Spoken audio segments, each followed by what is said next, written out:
Hello guys, welcome on the first edition of Matters Arising with Ima Zekede.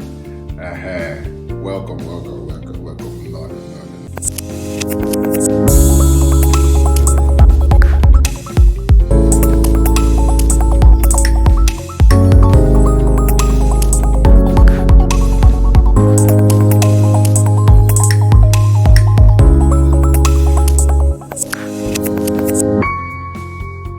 On this first edition, we'll be taking on 3 topics out of all the ngwongwo na ngwongwo that happened over the week. Welcome back. So on the first topic that we'll be talking, we want to send out congratulations on the 5th anniversary to General Muhammadu Buhari, the President of Nigeria. Before we send that congratulations out, 5 years ago, Buhari made promises to Nigerians. He made promises to us on the things that he would do and why most people voted for him 5 years ago. Today, after 5 years, the 5 years to go. So 5 years is a long time to be able to show your achievement. Let's check the promises Buhari made to us 5 years ago and how well he has done today.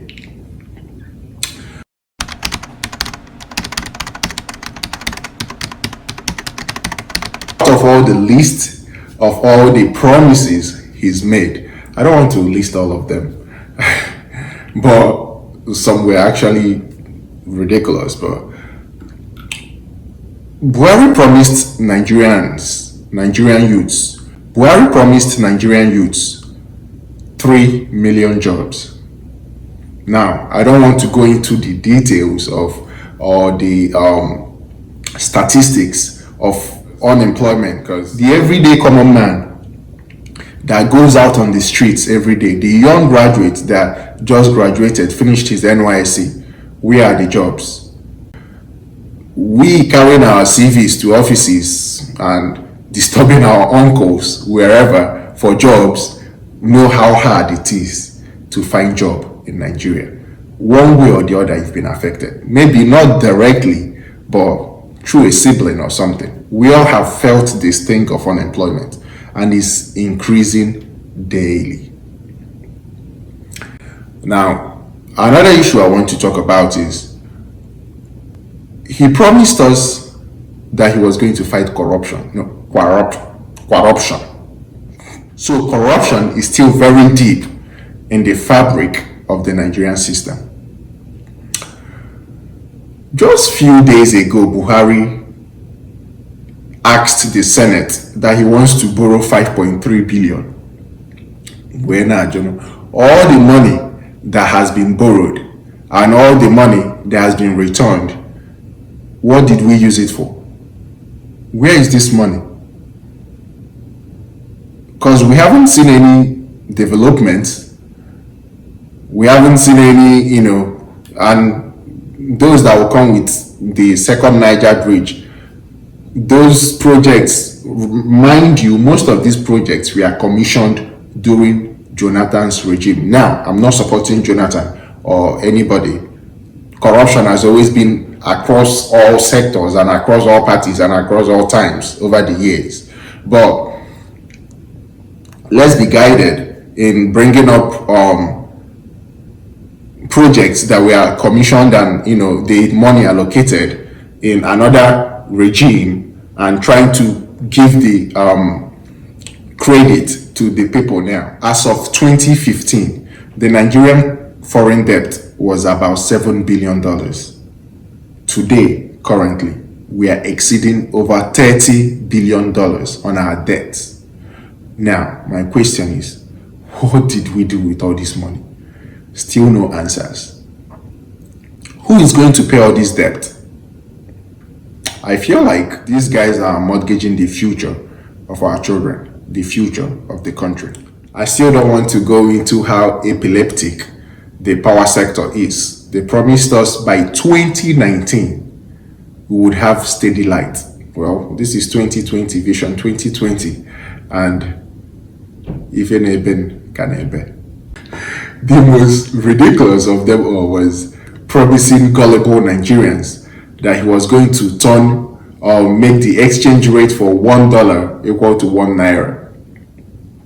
Well, as of 2015, a dollar was equal to 199 Naira, but right now, $1 is equal to 425 Naira. Now, in my opinion, if Buhari, coming from a background of military and having reached the zenith of this institution, cannot still curb and cannot still checkmate the issue of terrorism in Nigeria, this was his number one campaign promise. Like, everybody was like, at least, if not for anything. I mean, I don't really expect him to be an economist or, to have the financial wizardry or, any of those stuffs to change things around. I can understand.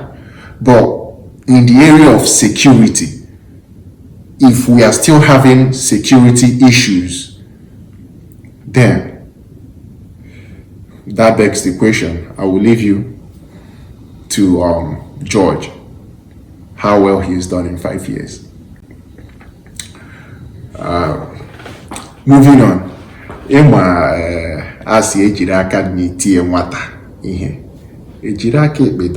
you beat a child with your right hand, you use your left to bring the child closer. There has been some good initiatives. Recently, the federal government has promised to pay unemployed 20,000 Naira to clean out the gutters and to also clean out the marketplace. Nigerians in the usual way. Some of the replies are really crazy. You won't blame these guys, honestly. There is no way you can blame these guys. But guys, calm down. Let's talk about this. This is in my opinion, mind you, always in my opinion, this is a very good idea if it will be implemented, because the problem in Nigeria is implementation and maintenance. If this idea will be implemented, one, some of these youths that have zero source of income, at least more pocket money now, and we can keep our environment clean while people are engaged. There will be no so much hunger. At least you can find food while you go about and build your dreams or find a way to make yourself work. Or because Nigeria is a one-man republic, you have to provide everything for yourself. But that's a topic for another day. So I commend the government on that initiative, and if only it will be implemented, it's a very good one. Because guys, to be very honest, most of our brothers walk through the valley of shadow of death. They walk through desert and drink their urine and go through hell to do same jobs in Western world. If I knows it, take out. But that's a story for another day still. So guys, if the federal government will be able to implement this, it's a very good initiative and it's a very good one.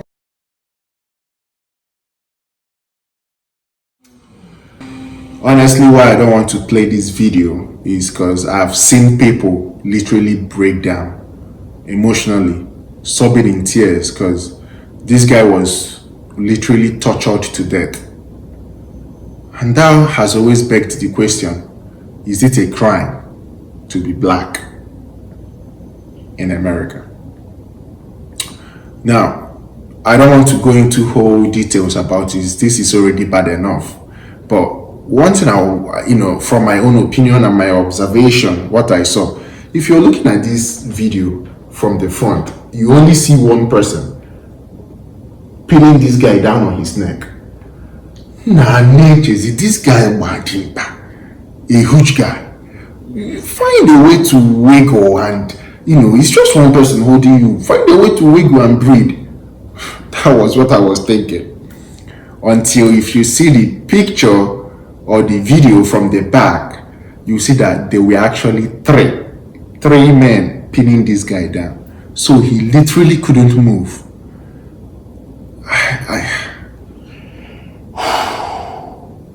That's like tying a big stone on someone's neck and tying their hands and legs and throwing them in the middle of the ocean. That guy was on the floor, but he was drowning. That's the worst kind of death. Well, I'm happy to tell you that they've charged the murderer for murder. But, third degree murder. I'm sure it will be very easy for him to wiggle out of that. Hopefully he doesn't. I just feel like Martin Luther King, wherever he is, will be turning on his grave that over 50 years, more than 50 years after he's gone, the blacks are still, rioting and parading for their rights. I'm sure this wasn't his dream at all. This wasn't his dream. He had a dream, but not this one. It not be this one. Well, please, let's riot peacefully. And this whole looting thing, we're also taking business. People don't really understand the economic impact. When you break things in your community, you make doing business in your community very difficult because insurance will be very high, and now your community will be tagged as a high crime rate area, and businesses will have to pay higher insurance. If businesses are paying higher insurance, you buy goods more costly. These are all the economic implications of what people do. So please. Okay, so that wraps up on our episode for today. But before I go, 30th of May was just today. Just give me 1 second. Like I'm going to do that. Just. I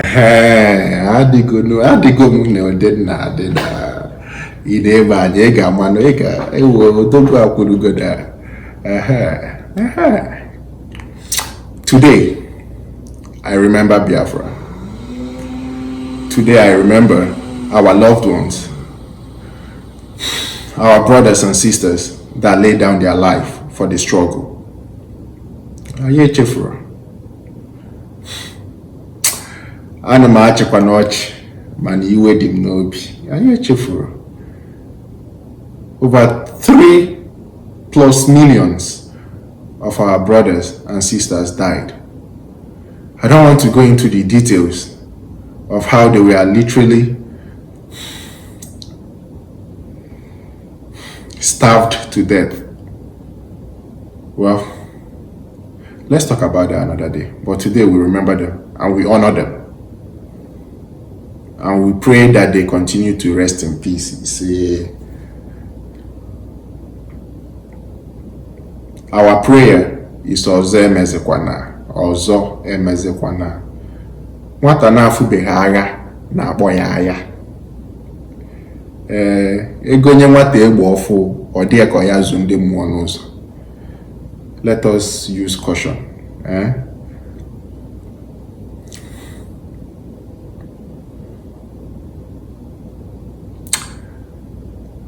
The pen is always mightier than the sword.